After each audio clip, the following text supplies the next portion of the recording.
الله والله والله والله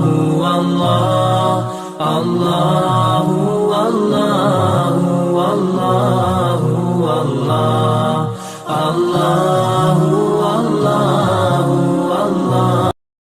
अस्सलामु अलैकुम वरहमतुल्लाहि वबरकातुहू नहमदुहु व नुसल्ली अला रसूलिहिल करीम अम्मा बाद फ़अऊज़ु बिल्लाहि मिनश शैतानिर रजीम बिस्मिल्लाहिर्रहमानिर्रहीम रब्बिश्रह ली सदरी व यस्सिर ली अमरी वहलुल उक़दतम मिन लिसानी यफ़क़हू क़ौली रब्बि ज़िदनी इल्मा रब्बि ज़िदनी इल्मा रब्बि ज़िदनी इल्मा वअल्हिक़नी बिस्सालिहीन अल्लाहुम्मा फ़क़्क़िहना फ़िद्दीन अल्लाहुम्मा फ़क़्क़िहना फ़िद्दीन अल्लाहुम्मा फ़क़्क़िहना फ़िद्दीन। आज मैं अपनी बहनों से हमारे नबी सल्लल्लाहु अलैहि वसल्लम की 14वीं क़िस्त लिए हाज़िर हूँ।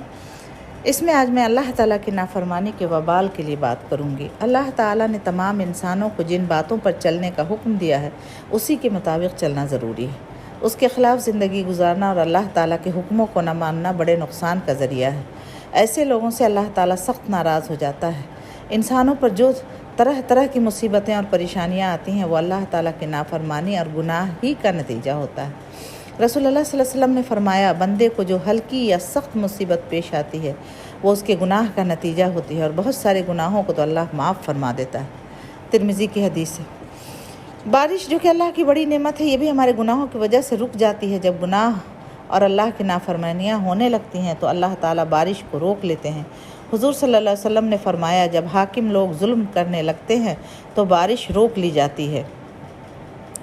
पिछली कौमों पर अल्लाह ताला की नाफरमानी की वजह से अज़ाब भी आ चुका है। मसलन हज़रत नूह अलैहिस्सलाम की कौम ने जब अल्लाह ताला की नाफरमानी की, उसके साथ शिर्क किया, गुनाहों में मुब्तला हो गई, तो हज़रत नूह अलैहिस्सलाम ने उनको समझाया और सिर्फ़ एक अल्लाह की इबादत करने और गुनाहों को छोड़ने का हुक्म दिया और अल्लाह ताला की मर्ज़ी के मुताबिक ज़िंदगी गुजारने की हिदायत दी। मगर चंद लोगों के सिवा किसी ने भी उनकी बातों को नहीं माना और अल्लाह ताला की नाफरमानी में हद से आगे बढ़ते गए तो अल्लाह ताला ने उस कौम पर अपना अज़ाब नाजिल किया और एक तूफ़ानी सैलाब के ज़रिए तमाम काफिरों को हिलाक कर दिया। उसी तरह हज़रत लूत अलैहिस्सलाम के कौम ने जब अल्लाह ताला की नाफरमानी की, तरह तरह की बुराइयों और गुनाहों के काम में मुब्तला हो गई, तो हज़रत लूत अलैहिस्सलाम ने अल्लाह को की नाफरमानी से बचने और गुनाहों से बाज रहने की हिदायत दी। मगर उन्होंने नहीं माना और नाफरमानी और सरकशी में हद से आगे बढ़ गए तो अल्लाह ताला ने हज़रत जिब्राईल अलैहिस्सलाम को भेजा। उन्होंने पूरी बस्ती को उठाया और आसमान के करीब ले गए और वहीं से पूरी बस्ती को ज़मीन पर पटख दिया और ऊपर से पत्थरों की बारिश बरसाई। इस तरह से इस हौलनाक अज़ाब के ज़रिए पूरी कौम हिलाक हो गई। आजकल ज़मीन की खुदाई के दौरान जो खंडरात निकलते हैं और पुराने ज़माने के मकानात दरियाफ़्त होते हैं, बहुत मुमकिन है कि अल्लाह ताला ने अपने अज़ाब के ज़रिए उनको ज़मीन में धंसा दिया हो और वो खंडरात में तब्दील हो गए हों। आज हम सबको इन वाक़यात से इबरत हासिल करनी चाहिए और गुनाहों से बचकर ज़िंदगी गुजारनी चाहिए और हर वक्त डरते रहना चाहिए कि कहीं अल्लाह ताला के अज़ाब में हम भी गिरफ़्तार न हो जाएं। रसूलुल्लाह सल्लल्लाहु अलैहि वसल्लम ने इस बात की ख़बर दी है कि जब अल्लाह ताला की नाफरमानी आम होगी तो उस वक्त अल्लाह ताला का अज़ाब आएगा।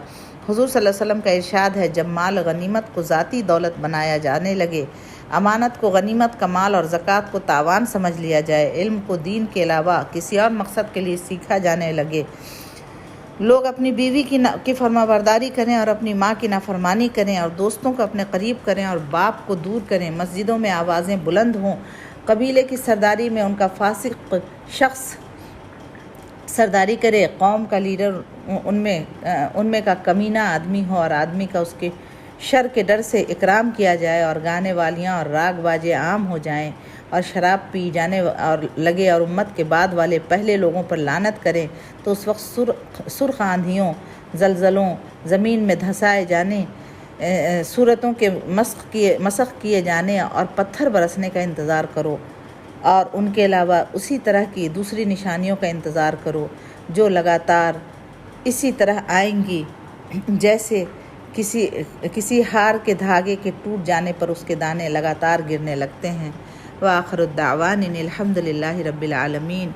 सुब्हान रब्बिका रब्बिल इज़्ज़ति अम्मा यसिफून व सलामुन अलल मुरसलीन वल्हम्दुलिल्लाहि रब्बिल आलमीन। सुब्हानल्लाहि व बिहम्दिही सुब्हानका अल्लाहुम्मा व बिहम्दिका نشہد ان لا الہ الا انت نستغفرک ونتوب الیک۔ اللہ اکبر، اللہ اکبر، اللہ اکبر، وللہ الحمد۔ میں اپنی بہنوں سے اجازت چاہوں گی، انشاءاللہ تعالی اگلی قسط لے کے پھر سے حاضر ہو جاؤں گی۔ جب تک کے لیے رکھیے اپنا خوب خیال اور اجازت دیجیے مجھے۔ اللہ حافظ۔ السلام علیکم ورحمۃ اللہ وبرکاتہ۔